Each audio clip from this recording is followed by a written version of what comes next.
This is one of the heritage sites in Sault Ste. Marie, which is Sault Canal. Sault Canal is also known as Sault Locks. In this video, we will see how to fill the application for RNIP. And if you see behind me, you can see entire downtown of Sault Ste. Marie and the frozen canal. So without wasting any more time, let's go to my laptop. To download the form, I'm Sault Ste. Marie website and I am on page process and step. And this is the form we require. So I'm just going to click it to download. And as usual, this page will appear. I will click on download. And I have already downloaded here. So I'm just going to open the form. And if you're facing any issues with downloading forms or you are not able to view the form, I have also made a video on that. The links will be in description. So this is the form, Schedule 1, Rural and Northern Immigration Pilot. There is also a link called Guide 0118. You can follow this guide as well. So if you see, it's a very lengthy page, but definitely a lot of information in detail. And if you have time, I recommend do check that. And if you don't have time and you want to have your document filled as soon as possible, I will explain you all the component of this form in detail. And I also give my example what I fill in that. So let's begin. So it starts with applicant information. It says your family name, that means your surname, your given name, that is your first name, your passport number, your date of birth, your country of birth, so your current citizenship as per passport. So in my case, it is India. So here you have to fill where you are currently residing. If you are in Canada, you must write Canada. And if you are like in USA, you will write USA. If you're in India or some other country, you have to write the current residence country name. Telephone number, I have put my mobile number here. No extension is required for your mobile number, your email address, your marital status. So these are the option for the marital status.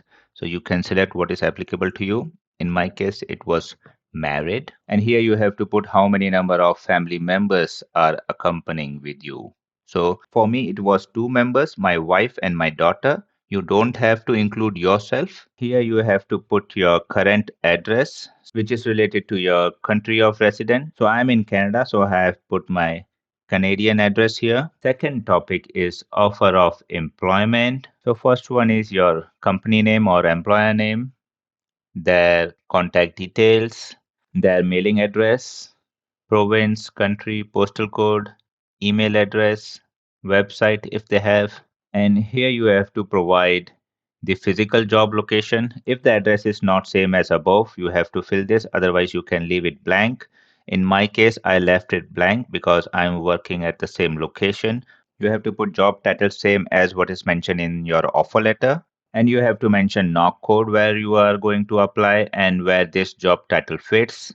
And to find which knock code is applicable to you, if you don't know, you can click on this link and this page will open where all tier details are mentioned. And if you scroll down, you can see all the knocks. You can search it by your job title. If you say developer, you can see all the jobs which have developer word in that. You can check and select what knock you are. For example, like if you are software developer or programmer, you can select this knock and same you can fill here. So this code you will get from your employer. So there is one form which you have to taken from the employer. In that document, this code is mentioned. So you just have to copy paste that code from that document to this document. I will be discussing about that document in my next video, but this code you will get from the other document or from the employer. And in the H section, which is main duties of the job, you can write down what you are going to do in this job title. And if you don't know what your main jobs and responsibilities will be in that particular job title, you can take these details from the employer form. So in my case, when I applied for RNIP, I was very new to that role and I don't know the entire roles and responsibilities. I have just known on very high level and I have taken this information from the employer form. And I recommend to do that so because If someone sees your jobs and responsibilities in two different forms, they should match. They should not have different jobs and responsibilities. Is the job offer of an intermediate duration of the employment with no end date? This has to be yes if you have a permanent role in the organization. And if it's no, which means you do not have a permanent role in the organization. And for RNIP eligibility, you should have a permanent role in one of the organization. So how to check that? It's very simple. Just check your offer letter. There should not be an end date mentioned in your offer letter. That means you are a permanent full-time employee. And you have to put your start date when you're going to join the new company. And in case section, you have to mention how you find this job, how it come across to you, how you got to know about that job, and what was the process you did to get this job. I can give you some examples. For example, you have seen the job posting in company's website and you applied from that and you got selected.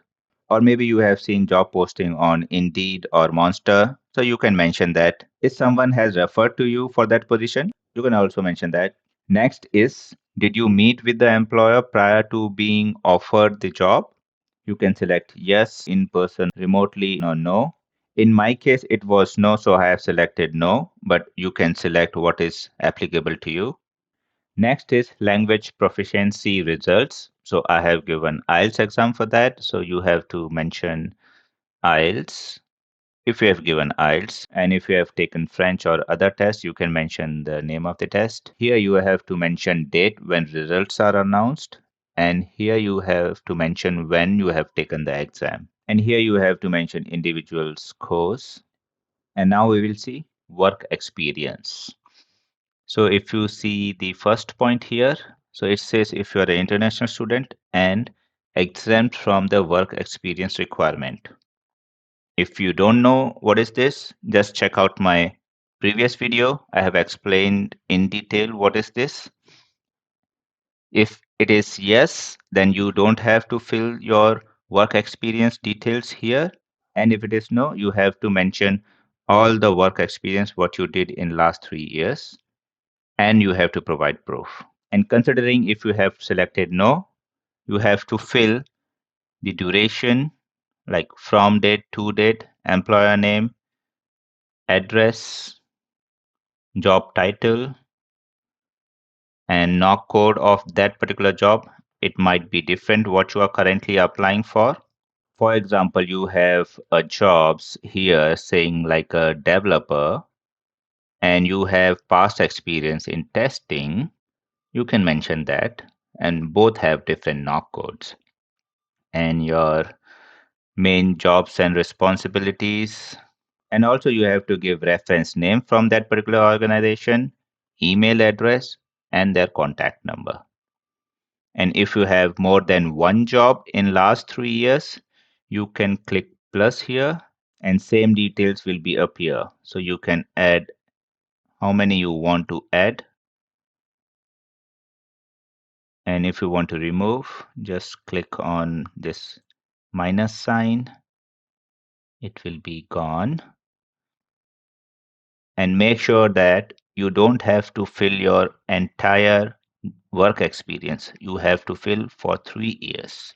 In education section, first point is your highest level of education obtained. So here is high school, 1 year program at university, 2 years, bachelor's degree, master degree, and doctorate degree. Here you have to select the highest level of degree what you have. In my case, it was master degree. So I have selected master. And you have to mention when you have taken that degree and other information. And next is, was your education completed outside Canada? If it is yes, you have to provide ECA document and ECA details.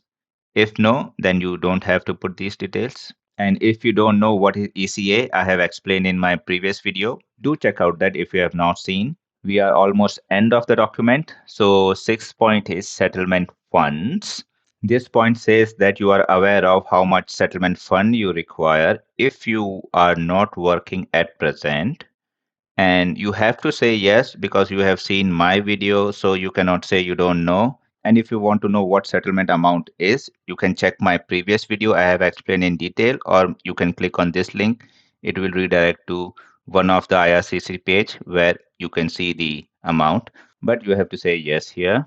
And last point is declaration. So you have to put your signature here and you have to put date. Here is the important tip for the signature. You cannot put digital signature here because that is not enabled. So what you have to do is either you have to take the printout and do the physical sign and scan it, or you can make this PDF file as a normal PDF file. Then you can put digital signature in that. For that, you have to go to the print option, and in the printer, you have to select as print as PDF, then give the print command. The new PDF will generate.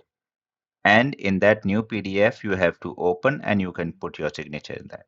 And that's everything for this form. Yeah, the last step is very important, so make sure to watch it.